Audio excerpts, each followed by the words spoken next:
भारतीय जंगी जुनून, सोसाइटी में उस वॉर मॉन्गरिंग का जिक्र, एक जुनूनियत, नफरत का प्रचार, जंग की बातें करना, ये वो सब चीजें हैं जिसने हमें इस बात पे मजबूर किया कि हम ऐसी शख्सियात से इस मौजू पर बात करें जिससे हमारी आगाही भी हो और आगही भी हो। आज हम देखेंगे हम पाक भारत ताल्लुकात के हवाले से बात करेंगे और जानने की कोशिश करेंगे कि क्या जंग के बादल मंडला रहे हैं। सर, ये जो वाकया होता है पुलवामा में, उसके बाद पाकिस्तान और भारत के जो ताल्लुकात हैं, हवाओं का रुख किस जानिब देख रहे हैं आप? देखिए, दो तरीके हैं इसको देखने के।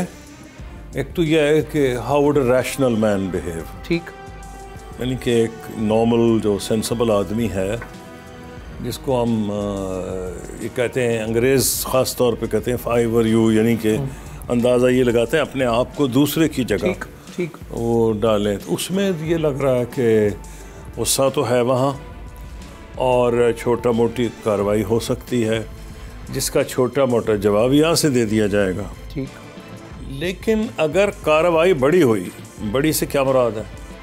अगर तो आज़ाद जम्मू कश्मीर में वो कहते हैं जी फ़लानी पोस्ट पे हमला हुआ है, वो रोज़ाना होते हैं, लेकिन वो स्पेशली उसको टेलीकास्ट, उसको स्पेशल पब्लिसिटी दें, तो यहाँ भी वो हो जाएगा, ठीक, और उससे मामलात कंट्रोल में रहेंगे। लेकिन अगर वो फैसला ये करते हैं, क्योंकि इलेक्शंस भी वहाँ हैं, कि नहीं हमने तो इससे आगे बड़ा करना है और हमने तो लेट्स से बहावलपुर पे हमला कर देना है, कि हाँ वो बकौल उनके जैश मोहम्मद का वो कहते हैं हेडकोार्टर्स है, या मौलाना मसूद अज़हर वहाँ मुकीम है, तो फिर तो फौरी तौर पर वैसा ही जवाब दिया जाएगा यहाँ से, एरियल, अगर वो एरियल अटैक करेंगे। और उसका ख़तरा जो सबसे बड़ा है कि वो जब स्पायरलिंग, आप या तो है ना कि दोनों का गुस्सा ठंडा हो जाए, जी जी, उन्होंने यहाँ किया, जवाब दे दिया। अब जो जवाब देते हैं अगर उनके नुकसान ज़्यादा हो गए तो फिर वहाँ डिमांड होगी कि जी इसका मज़ीद जवाब दिया जाए, तो स्पायरल हो सकता है, आउट ऑफ कंट्रोल। ये सबसे बड़ा ख़तरा है। तो इसलिए मेरी ख्वाहिश ये है कि ये एक सारी कहानी लिमिटेड रहे। दूसरा भाई, एक आम आदमी के तनाजुर में मैं आपसे ये पूछूं कि क्या हमारी जो हम लीड कर रहे हैं खारजा की सतह पे, पाकिस्तान इस बार आपको गुज़िश्ता कुछ अरसे से लीड करता हुआ नज़र आ रहा है इन कंपैरिजन टू इंडिया? थोड़ी सी झुंझलाहट इंडियंस में नज़र आ रही है या ये नहीं? छोड़ी नहीं, हिंदुस्तान में कई सालों से ये नज़र आ रही है। बड़ी हैरानी की बात है, हिंदुस्तान बड़ा मुल्क है, पाकिस्तान के मुकाबले में 6 गुनी उसकी मईशत है, 6-7 गुनी उसकी आबादी है, कई गुना उसका रकबा बड़ा है, फ़ौज भी उसकी 2-2.5 गुनी है। लेकिन हर इलेक्शन में पाकिस्तान का वो तवातर से जिक्र करते हैं। पाकिस्तान के इलेक्शंस में नहीं होता ये, एक सेंस ऑफ इनसिक्योरिटी जैसे होती है ना, इस किस्म की बात। तो मैं ये तो नहीं कहूँगा कि जी को पाकिस्तान पहले 4 साल तो हमारे फॉरेन मिनिस्टर ही नहीं थे पिछली हुकूमत में, तो उससे एक वर्ड क्रिएट हो जाता है। और हिंदुस्तान जो है, आप कह रहे हैं कि हम प्रोएक्टिव, हमारी नई हुकूमत को आए 6 महीने ही हुए ना, तो उसमें ख़ास तौर पे जो एफ़र्ट्स हुई हैं गल्फ़ स्टेट्स के साथ, गल्फ़ कोऑपरेशन काउंसिल, इनके साथ हालात काफ़ी डिप कर गए थे। ये जब कहते हैं ना कि बहुत काफ़ी को धक्का लगा था हमारे फ़ैसले पे जो यमन के बारे में था। ठीक, फ़ैसला हमारा 100% सही था कि अगर सही फ़ैसला भी हो और गलत तरीके से करें तो उसका नुकसान उठाना पड़ता है। इसको मामले को बड़ा क्वाइटली हैंडल करने की ज़रूरत थी। बाहर से वो एक धक्का लगा था, लेकिन दुनिया के 4-5 मुल्क ऐसे हैं जैसे चीन है, तुर्की है, सऊदी अरब है, UAE है, इनके साथ डिप्लोमेटिक के अलावा हमारी डिफेंस और इंटेलिजेंस लिंकेजेस बड़ी पुरानी है। ठीक, तो जब डिप्लोमेटिक धक्का लगा था पाकिस्तान को, खुशकिस्मती से उन सालों में फ़ौज, पहले उसके हेड जनरल राहिल शरीफ थे, फिर कमर जावेद बाजवा, क्योंकि मिलिट्री लिंक्स कभी ख़त्म नहीं हुई, उन्होंने पीछे रह के बड़ा काम किया और इंटेलिजेंस लिंक्स भी नहीं ख़त्म हुई। आहिस्ता आहिस्ता फिर इमरान खान साहब जब आए तो उनका एक इंटरनेशनल सेलिब्रिटी का भी स्टेटस है और उनका जहाँ जहाँ पाकिस्तान है, पाकिस्तानी रहते हैं, वहाँ उनका एक ख़ास मकाम है। तो मैं समझता हूँ कि ये सारी चीज़ें सिंक्रोनाइज कर गई और उसमें जो खान साहब गए हैं सऊदी अरब, यूएई, कतर, बड़ा टाइमली ये था, तो उसका मैं समझता हूँ रिज़ल्ट अच्छा आ रहा है। फिर अफ़गानिस्तान में ये हमारी खुशकिस्मती है कि जो इतने दंदना रहे थे ट्रंप और उनकी जो ट्वीट्स थी, जो पहले उन्होंने नेशनल सिक्योरिटी पॉलिसी का ऐलान किया जिसमें उन्होंने ये कहा कि हम टेररिज्म से हट के जो हमारा प्राइमरी दुश्मन है वो है रूस और चीन, वो हमारे मुकाबले में वो हैं। लेकिन साथ साथ जनूबी एशिया की जो पॉलिसी थी उसमें उन्होंने फिर कि पाकिस्तान हमसे पैसे लेता है वगैरह जो ट्वीट भी उन्होंने किया जी। और हमारे दुश्मनों को सपोर्ट करता है। उनको आहिस्ता आहिस्ता अंदाज़ा हुआ कि जो पाकिस्तान को डराने की कोशिश की थी उसमें उनकी अपनी डेडलाइन मिस हो रही थी। उनका तो ख्याल था कि पाकिस्तान को पता नहीं जानबूझ के कर रहा है, हम डराएं धमकाएंगे, हम वो हमारे पैसे भी रोके इन्होंने, कोलिशन सपोर्ट फंड्स जो थे, तो शायद पाकिस्तान पॉलिसी बदले। लेकिन वो समझ नहीं रहे कि ये पॉलिसी को स्विच बटन ऑपरेशन नहीं कि पाकिस्तान हुक्म दे और तालिबान सलूट करने लगे आगे से, ऐसी बात है नहीं। ठीक, तालिबान उस वक्त भी नहीं सुनते थे जब तालिबान टोटली पाकिस्तान पर डिपेंडेंट थे और उनकी हुकूमत थी। ठीक, और जब दुनिया के सिर्फ 3 मुल्कों ने उनको रिकग्नाइज किया था, पाकिस्तान, सऊदी अरब, यूएई, और पाकिस्तान वाहिद मुल्क था जो उनको का जिसका एम्बेसडर वहाँ था, और उस वक्त भी एक फीचर हुआ करता था यूनाइटेड नेशन जनरल असेंबली के मौके में कि साइड लाइन्स पे मीटिंग हुआ करती थी प्रेसिडेंट रेगन के साथ अफगान मुजाहिदीन लीडर्स की। जी जी। उस वक्त जब पाकिस्तान का बड़ा जोर था, उस वक्त जवाब दे दिया गुलबुद्दीन हिकमतयार ने जी कि मैं नहीं मिलूंगा जी प्रेसिडेंट रेगन को। एड़ी चोटी का जोर लगा लिया ISI ने, पाकिस्तान के सफारत खाने ने, वो अपनी पॉलिसी उन्होंने नहीं बदली, वो नहीं मिले प्रेसिडेंट रेगन को। इसलिए अगर ये को समझता था या अमेरिकी अवाम को मैं समझता हूँ गुमराह कर रहा था कि पाकिस्तान जानबूझ के ये कर रहा है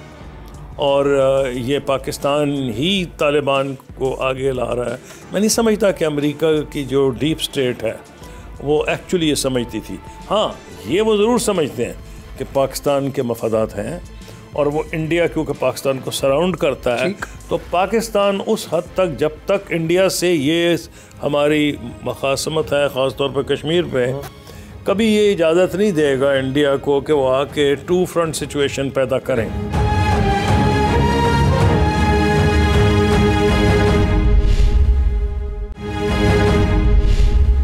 पस मंज़र अभी आपने बताया और हम एक अफ़गानिस्तान में फिर वो जो एक अमल फिर शुरू हुआ, मुज़ाकरात की बात शुरू हुई, इस सारे तनाजुर में आपको ये जो हादसा है और ये जो खुदकुश धमाका हुआ पुलवामा में, इसकी और ईरान में जो वाक़या होता है, इसकी टाइमिंग आपको बहुत आम नहीं लगती? देखिए, इस इलाके में बहुत से एक्सटर्नल एक्टर्स हैं, वो पाकिस्तान से डायरेक्शन नहीं लेते। ऐन मुमकिन है कि देखिए, जहाँ तक कश्मीर का वाक़या पुलवामा का, उसमें अब रॉयटर्स की स्टोरी भी आ गई है कि जिस बच्चे के ऊपर कहा जा रहा है उसको जलील किया गया, नाक से लकीरें, सब कुछ आ गई कहानी, उसके बाप की स्टोरी भी आ गई, उसके पहले भाई या कज़न को मारा गया था, फिर उसको जलील किया गया था, फिर इस बच्चे ने उसका जवाब दिया और इसने ये किया। क्या कश्मीर में ये बात नई है? नहीं, ये तो बड़ी देर से हो रहा है। बिल्कुल ठीक। जब लोग मौत से ना डरें, ये असल में हिंदुस्तान को ये सोचना चाहिए कि जो उसकी पॉलिसीज़ हैं अगर इस नौयत की हैं कि लोग अब मौत से नहीं डरते बल्कि वो शहादत के लिए मुकम्मल तौर पर तैयार है, बाहर निकल आए हैं, तो कुछ ना कुछ तो इंडिया को, अंग्रेजी का लफ्ज़ है इंट्रोस्पेक्शन, अपने अंदर जाके भी, प्राइम मिनिस्टर ने भी जिक्र किया अपने अंदर जाके भी तो सोचना चाहिए ना कि वो बंदा है तो कश्मीर का ना। ये कह देना कि जनाब वो जैश मोहम्मद का है और है होगा, उसने अपनी दी है, वो वीडियो रिलीज़ की है, जैश मोहम्मद का तो हम नहीं डिनाई कर सकते।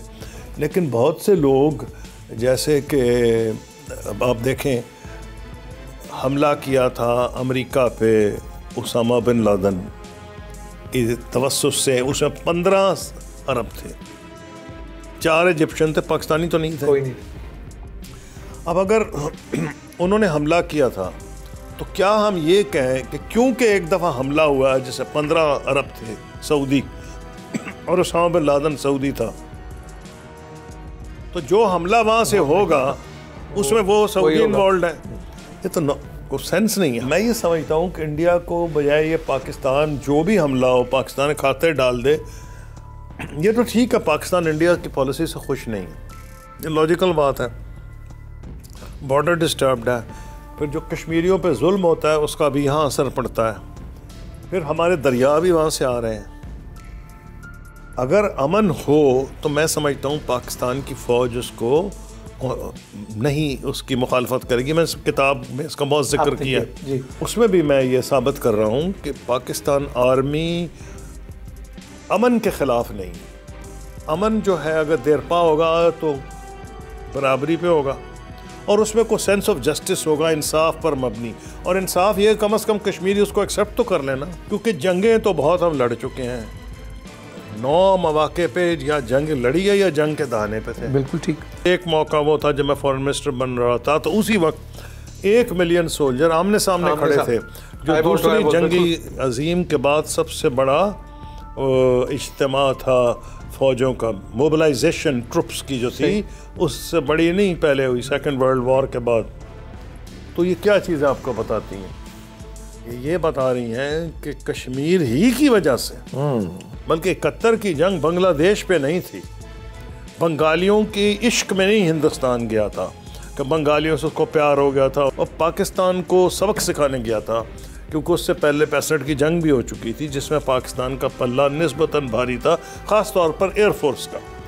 और वो तो देयरफॉर जब इतनी जंगें हुई हैं वो कश्मीर पे हुई हैं ना, तो ये सोचना कि पाकिस्तान में कश्मीर में कोई इंटरेस्ट नहीं कि इतनी जंगें होंगी, दरिया भी वहाँ से आ रहे हैं, कश्मीरी फिर बहुत से बड़ी तादाद में पंजाब के बहुत से शहरों में आबाद भी हैं, बड़े बड़े पाकिस्तान के पॉलिटिशियन जो हैं वो ख़ुद कश्मीरी हैं, मियाँ नवाज शरीफ को देख लें आप, ख्वाजा आसिफ को देख लें, शेख रशीद को देख लें, साद रफ़ीक साहब को देख लें, गनवाते जाएँ, इतने आपको कश्मीरी नज़र आएंगे जो पाकिस्तान की सियासत में कलीदी रोल, फ़ौज में, बिज़नेस में। तो कश्मीरी कॉज के साथ एक लगाव भी है। ठीक, तो हिंदुस्तान का ये समझ लेना कि जनाब पाकिस्तान को कोई इंटरेस्ट नहीं, वो नहीं, लेकिन क्या पाकिस्तान अपने मफाद के ख़िलाफ़ अपने पाँव पे कुल्हाड़ा मारेगा? जब एक तरफ क्राउन प्रिंस को बुलाया जा रहा है और पूरी एफर्ट की जा रही है कि दौरे को कामयाब करें, क्या उसी दिन ये करवाना था? नहीं, ये हो सकता है ऐसी फोर्सेस हैं हिंदुस्तान में भी और पाकिस्तान में भी जो नहीं चाहती अमन दोनों के दरमियान, और उनमें से हो सकता है उन्होंने किया हो। उसका वे आउट ये है कि पाकिस्तान और हिंदुस्तान अमन करे और बैठ के उनको और ऐसे लोगों को मौका ना मिले। बिल्कुल ठीक। तो ये तो हो सकता है कि किसी ने फ्लॉप कराने के लिए दौरा, ठीक, मैं नहीं कह रहा कि इंडिया ने कराया, मैं कोई इतनी कंस्पिरेसी थ्योरी में नहीं बिलीव करता कि अपने बंदे उन्होंने मरवा दिए, कई लोग यहाँ सजेस्ट कर रहे हैं, लेकिन ऐसे लोग तो हैं ना बहरहाल इंडिया में भी और पाकिस्तान में भी जो हर हद फलांग जाएंगे कि इन दोनों के ताल्लुकात करीब ना हों। उसकी मुख्तलिफ वजूहात हैं। तो इसलिए मैं आपका ये कहना कि ज़रूर जी कि एक शख्स ने कराया है, कोई कंस्पिरेसी थ्योरी है। जहाँ तक ईरान का ताल्लुक है, ये पहला हमला नहीं, कई बार बदकिस्मती से हो चुका है जी। जो बलूचिस्तान है उनकी हमारी जो बॉर्डर जहाँ कॉमन है, ये जैश अल अदल, इससे पहले जुंदुल्ला, जब मैं फॉरेन मिनिस्टर था जुंदुल्ला के बहुत से लोग, उस वक्त भी ईरान ने प्रोटेस्ट किया था, तो हमने इनके इंटीरियर मिनिस्टर को बुलाया था, इंटेलिजेंस शेयर की थी और उनके लोगों को पकड़ के वापस किया। फिर रिगी जो उनका लीडर था, बाद में उसको पकड़ के वापस किया गया, जिसको उन्होंने हैंग कर दिया। तो मैं समझता हूँ कि ईरान की तरफ से भी कुछ ज़्यादा अंडरस्टैंडिंग होनी चाहिए। गुस्से का ज़रूर इजहार हो जब आपके 37-27 मारे गए हैं, और पाकिस्तान का बेस्ट रिस्पांस ये है कि हम कहें कि बिल्कुल हम आपके साथ मिल के करेंगे, आप भेज दें, जॉइंट इन्वेस्टिगेशन कर लें। और अनलाइक इंडिया, ईरान का एक लेवल ऑफ कंफर्ट उनको ये भी है कि माजी में हमने उनके साथ कोऑपरेट किया है, तो ईरान के साथ ईरान के साथ ज़रूरी है। और फॉरेन मिनिस्टर ने कहा है कि उनकी बात पे फ़ोन पे बात भी हुई है ईरान के साथ, वो बहुत इम्पोर्टेंट पाकिस्तान का एक कनेक्शन है जिस पे हम कॉम्प्रोमाइज़ नहीं कर सकते। जब ये देखिए कि अब आपकी किताब की भी जब वो वाक़या हुआ इंडिया में, ये जो जुनूनियत है, जो हार्ड लाइनर्स का जो एक किरदार है, वो ही खारजा पॉलिसी का कास है या वो गाइडलाइन वहां से लेते हैं, यहाँ से कैसे देखते हैं आप? जैसे मैं आपको शुरू में जैसे कह रहा था ना कि बड़ी अजीब बात है कि इतने इनसिक्योर है, इतना बड़ा मुल्क हो के, तो हमेशा पाकिस्तान का इंडियन इलेक्शन में इशू बनता है। अभी जो पुलवामा का जो वाक़या हुआ है, ये इसकी टाइमिंग इतनी अनफॉर्चुनेट है कि या तो जिस किसी ने कराया वो फोर्सेस जो पाकिस्तान और इंडिया के करीब नहीं आना जाना चाहते, या तो वो ये समझती हैं कि नरेंद्र मोदी दोबारा इलेक्ट हो जाए तो अच्छा है, ताकि इन दोनों के दरमियान अमन ही कायम, ये भी पॉसिबिलिटी है। ठीक। और या ये है कि मौका मिला, उनको जलील किया जा रहा था, आंखें फोड़ी जा रही थी, उनकी तरफ से रिएक्शन भी तो है, और तवातुर से ये रिएक्शन आ रहा है। एक घर में इंडियन आर्मी सराउंड करती है, लोकल्स पहुंच जाते हैं, फौज को रेजिस्ट करते हैं, उस पर पत्थर मारते हैं, तो ये समझें कि एक्सीडेंटल टाइमिंग ऐसी हो गई। ये नहीं हो सकता बहरहाल कि अगर कोई एलेज करे जैसे इंडिया कह रहा पाकिस्तान ने करवाया, क्योंकि वो सब तो कॉन्फ्रेंस यहाँ आ रहे थे, तो कोई बिल्कुल सेंस नहीं बनता। 6 मिनट की जो खिताब है वज़ीर-ए-आज़म इमरान खान का, कैसे देखते हैं आप उसको? मैं कहता हूँ जामे था बहुत। देखिए, इंडिया में अनफॉर्चुनेटली उसका नेगेटिव हिस्सा दिखाया जा रहा है, जो उन्होंने कहा है ना कि अगर आप हमला करेंगे नहीं हम तो हम उसका जवाब देंगे। हालांकि 5.5 मिनट बिल्कुल कुछ और तकरीर थी। वो ये थी कि हम दोस्ती चाहते हैं, हमने एफर्ट किया है, हर किस्म की इन्वेस्टिगेशन के लिए तैयार हैं, उसका जिक्र नहीं हो रहा। सारा वो ब्लैकआउट किया गया इंडिया में, और जिक्र इमरान खान के बारे में ये हो रहा है as a Pakistani. And I think even जो लोग इंडिपेंडेंट माइंडेड हैं, इमरान खान का एक जचा तुला छोटा जामे खिताब था, जिसमें जो इश्यूज उठाने चाहिए थे वो सब उठा दिए गए। हिंदुस्तान से अमन की ज़रूरत, कश्मीर में अमन की ज़रूरत, और ये कि हिंदुस्तान में जो कश्मीरी इस कंडीशन में आ गए हैं, उसमें इंडियन फ़ौज का या ऑक्यूपेशन फोर्सेस का क्या रोल है, और इंडिया को सोचना चाहिए। ये सब ऐसी बातें हैं जो थिंकिंग इंडियंस खुद लिख रहे हैं इंडिया में। आजकल उनको डरा दिया गया, चुप करा दिया गया, लेकिन जब मामलात नॉर्मल ज़रा से होते हैं वो ये खुद लिखते हैं। प्रियंक शंकर जा रहे तो अब भी लिखा है, यही लिखा है जो मैं आपसे बात कर रहा हूँ। 9/11 के बाद एक नई कैफियत पैदा हुई है, वो ये है कि 9/11 के बाद वायलेंस पर से पे बैनुल अक़वामी बरादरी पर इतराज़ कर रही है। रूस के अपने रीज़न्स हैं, चीन के अपने रीज़न्स हैं, अमेरिका के अपने रीज़न्स हैं, बरतानिया और फ्रांस के अपने रीजंस हैं अपने अपने ममालिक में। ठीक, फ्रांस में यूरोप की सबसे बड़ी मुसलमान आबादी है। तो ये है इंडिया को एडवांटेज कि जब वायलेंस हो, कम उस तरफ नज़र जाती है जो हिंदुस्तान जुल्म कर रहा है कश्मीरियों पे। जो वायलेंस उसके रिएक्शन में होता है, जैसे ये हुआ, उसको बहुत उठाया जाता है। ये पाकिस्तान की फॉरेन पॉलिसी के लिए चैलेंज है। ये चैलेंज, अच्छा, ये जो चैलेंज है मैं समझता हूँ पाकिस्तान को इफेक्टिवली हैंडल करना पड़ेगा। कैसे करना पड़ेगा? एक तो फॉरेन सेक्रेटरी, फॉरेन मिनिस्टर मिल रहे हैं मुख्तलिफ एम्बेसडर्स को। मेरी ज़ाती राय ये है कि वक्त आ गया है कि प्राइम मिनिस्टर, उनका एक सेलिब्रिटी स्टेटस है इमरान खान साहब का, अब वक्त आ गया है कि prime minister Imran Khan European Capitals में जाएँ, लंदन जाएँ जहाँ बहुत बड़ी पाकिस्तानी आबादी है, अमेरिका जाएं, कनाडा जाएं जब बहुत बड़ी पाकिस्तानी आबादी है, और रोड शोज करें, और उसके साथ साथ वहाँ के थिंक टैंक्स से एड्रेस करें, और वहाँ की मीडिया को करें। लीडर्स को तो मिलेंगे ही मिलेंगे। फ्रंट पे आप चाहेंगे कि लीड करें? मैं चाहूँगा कि फौरी करें, ताकि इंडिया जो फ़ायदा उठा रहा है इस माहौल का 9/11 के बाद, और अभी जो हमला होता है पाकिस्तान पर नज़ला गिरने लगता है, कश्मीर का जिक्र नहीं होता। हालांकि इस वक्त तो United Nations human rights commission की रिपोर्ट आ चुकी है रिसेंटली, जो हिंदुस्तान वहाँ जुल्म कर रहा है उसका, और उसमें बहुत जिक्र है UN हाई कमीशन की रिपोर्ट का। इससे पहले जब मैं वज़ीर ख़ारजा था, उस वक्त यूरोपियन यूनियन की पार्लियामेंट ने एक रिपोर्ट दी थी जिसमें कहा था Kashmir the most beautiful prison on earth, दुनिया का हसीन तरीन कैद खाना। तो ये प्राइम मिनिस्टर इमरान खान को अब मैं समझता हूँ खुद इसको लीड करना चाहिए। उसके बाद फॉरेन मिनिस्टर, फॉरेन ऑफिस इसके पीछे पड़ जाए, तो इंशाल्लाह इसमें कामयाबी होगी। बिल्कुल ठीक। जी साहब, थैंक यू।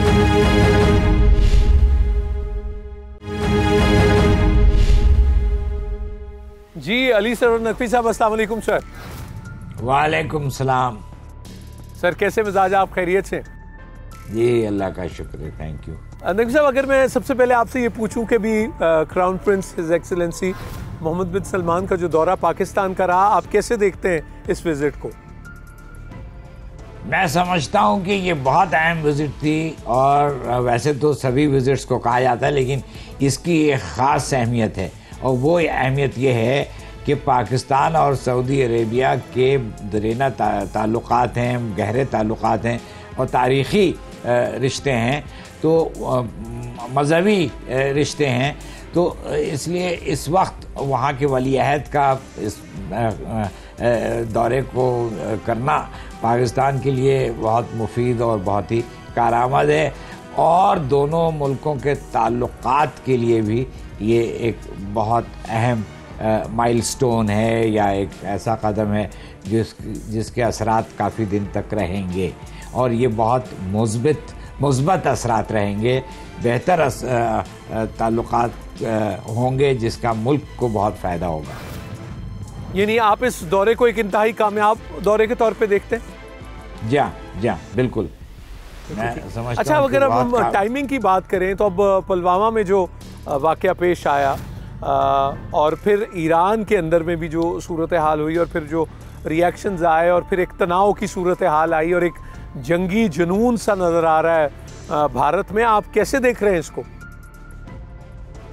देखिए, भारत का तो पहले ही से रवैया बहुत ही नेगेटिव था हमारे तरफ, और बड़े अरसे से, उस वक्त से जबकि सार्क की समिट होनी थी और भारत ने उसको बॉयकॉट किया था, और भारत के साथ मिलकर अफ़गानिस्तान, बांग्लादेश सब ने उसको बॉयकॉट किया था। तो उस वक्त से ये फिर हार्ट ऑफ एशिया कॉन्फ्रेंस हुई थी अमृतसर में, जिसमें कि पाकिस्तान के ख़िलाफ़ अफ़गानिस्तान ने तकरीर की थी। तो ये काफ़ी दिनों से ये सिलसिला चल रहा है, और मोदी हुकूमत के सारे दौर में पाकिस्तान भारत के ताल्लुकात बहुत नेगेटिव और बहुत ही टेंस रहे हैं।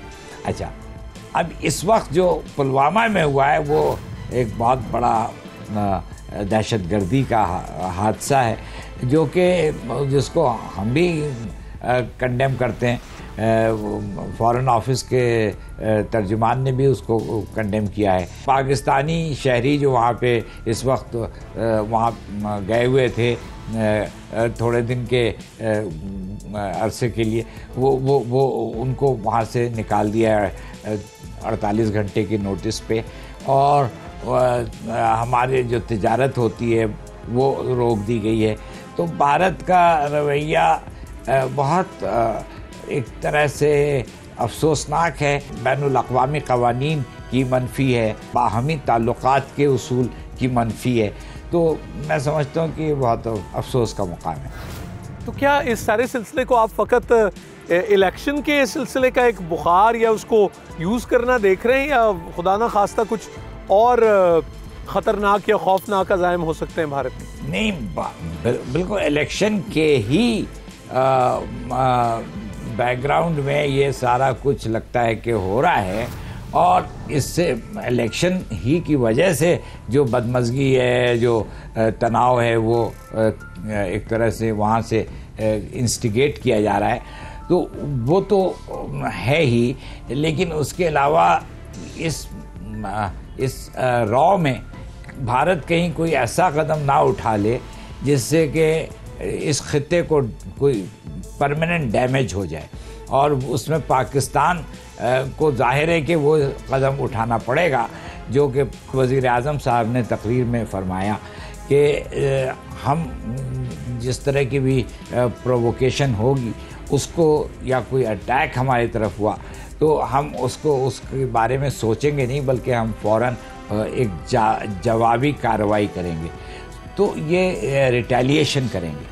तो ये मैं समझता हूँ कि बड़ा ख़तरनाक एक मोड़ है जो कि जिस पे हम आ पहुँचे हैं, और उसमें भारत की ही सारी जिम्मेदारी नज़र आती है। बीइंग अ सीजन्ड डिप्लोमेट, अगर मैं आपसे पूछूं कि फॉरेन पॉलिसी और ख़ारजा महाज पे जितना तवाना और पुरएतमाद पाकिस्तान नज़र आ रहा है, जैसे आपने वज़ीर आज़म के खिताब का भी जिक्र किया और फिर कुलभूषण यादव का भी जैसे case international court of justice में हो रहा है, आप बहुत मजबूत पोजीशन देख रहे हैं पाकिस्तान की सफारती महाज पर? बिल्कुल। भारत का एक और मौक़िफ़ उसने एक और बात की है कि पाकिस्तान को वो सफारती तौर पे आइसोलेट करना चाहता है, तो वो तो बिल्कुल एक तरह से इसको कहेंगे अंग्रेज़ी में पाइप ड्रीम, वो एक उनके ख्वाबी पुलाव बना रहे हैं। वो ऐसा कुछ हो ही नहीं सकता है। पाकिस्तान एक अहम मुल्क है, एक बड़ा मुल्क है। यहाँ की जो ख़ित्ते में अहमियत है वो इस बात से ज़ाहिर होती है कि हम शंघाई कोऑपरेशन ऑर्गेनाइजेशन के मेंबर चीन और रूस ने मिलकर हमें मदऊ किया और हमें उसमें शराकत कराई है। अच्छा, और उसके अलावा पाकिस्तान का अमेरिका से इस वक्त काफ़ी मामलों पे गुफ्तगू हो रही है, ख़ास तौर पे अफ़गानिस्तान के कॉन्टेक्स्ट में। तो फिर चीन से हमारे बड़े अच्छे ताल्लुकात हैं, रूस से हमारे ताल्लुकात बेहतर हो रहे हैं, बल्कि मुझे ज़ाती तौर पे रूस में इनवाइट किया गया है। अप्रैल में एक कॉन्फ्रेंस में मैं जाऊंगा। जब हम दो न्यूक्लियर पावर्स की बात कर रहे हैं तो कितना जिम्मेदारी का सबूत देना होगा एक बड़े मुल्क को, एक बड़ी जमहूरिया को? न्यूक्लियर पावर को आप सही कह रहे हैं, उसके ऊपर बड़ी जिम्मेदारी आती है कि वो इस मसले को इस तरह हल करें कि न्यूक्लियर रिकोर्स ना हो। और पाकिस्तान हमेशा से बहुत ज़िम्मेदार न्यूक्लियर पावर के हैसियत से बिहेव करता है। पाकिस्तान का शुरू से अदम फैलाव के बारे में पोजीशन क्लियर है। पाकिस्तान की न्यूक्लियर कमांड एंड कंट्रोल के बारे में बहुत अच्छा पाकिस्तान का इंतज़ाम है। तो हम तो न्यूक्लियर कॉन्फ्रंटेशन को से डील करते हैं बहैसियत ज़िम्मेदार न्यूक्लियर पावर के। भारत को भी यही करना चाहिए। खित्ते के अमन के लिए वो जो एक स्टेट्समैनशिप है उसका मुजाहरा होना चाहिए भारतीय क़यादत की तरफ से कि आइंदा आने वाली नस्लों के लिए बेहतरीन फैसले कर सके। जी बिल्कुल बिल्कुल, और इस चीज़ की समझ उनको होनी चाहिए, क्योंकि उन्होंने तो इस खत्ते में न्यूक्लियर बॉम्ब्स इंट्रोड्यूस किया है। उन्होंने टेस्टिंग की सन 74 में, उसके बाद सन 98 में। तो दोनों मरतबा भारत की तरफ से शुरू किया गया ये ऐसा कदम। और अब और बड़ा एक मसला खड़ा कर रहा है भारत कि इंडियन ओशन में, समंदर में भी न्यूक्लियराइजेशन कर रहा है। न्यूक्लियर पावर्ड और न्यूक्लियर आर्म्ड, यानी उनके यहाँ छोटे छोटे रिएक्टर उनके सबमरीन में लगेंगे और वो उसमें मिसाइल्स होंगे जो न्यूक्लियर टिप्स होंगी जिनकी, तो वो वहाँ पे तैनात करेंगे। तो क्या मतलब है कि सारे खित्ते में एक न्यूक्लियर थ्रेट समंदर से भी आ जाएगा, और ये बहुत ही ख़तरनाक चीज़ है जिसको भारत को अवॉइड करना चाहिए। तो मैं समझता हूँ कि भारत का न्यूक्लियर बिहेवियर तशवीशनाक है और बैनुल अक़वामी बरादरी को इसका नोटिस लेना चाहिए। सर नकवी साहब, बहुत बहुत शुक्रिया आपके वक्त का।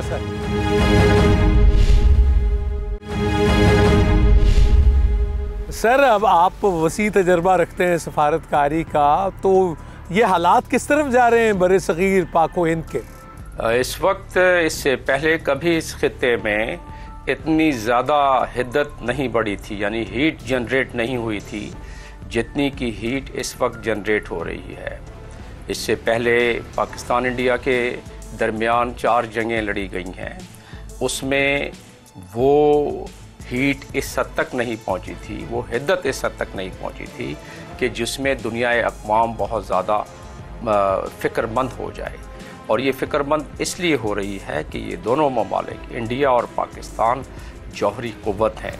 और इंडिया में इस वक्त जो हुकूमत है वो नरेंद्र मोदी की, उनका हमेशा से वतीरा ये रहा है कि वो अपने वोटिंग के लिए, यानी कि इलेक्शन सीज़न के लिए ख़ास तौर पर ये नफ़रत की एक सियासत को जन्म देने की कोशिश कर। तो ये तो रहा सवाल एक हुकूमत को इलेक्शन जीतने के हर हरबा, लेकिन वो जब चीज़ हाथ से निकल जाए, जिस तरह के प्राइम मिनिस्टर इमरान खान ने भी कहा कि जंग शुरू करना आसान है, और ये जवाब किस जवाब में कहा इमरान खान ने, वो उन्होंने कहा, जवाब दिया, जो धमकी दी गई थी कि वो पाकिस्तान को, यानी कि इंडिया पाकिस्तान को सबक सिखाएगा। सबक सिखाएगा मतलब ये है कि वो हमला करेगा, और हमला करना अक़वाम मुत्तहिदा के चार्टर में दिया हुआ है कि अगर कोई मुल्क किसी पर हमला करे तो वो मुल्क जिस पर हमला हो उसको ये हक़ हासिल है।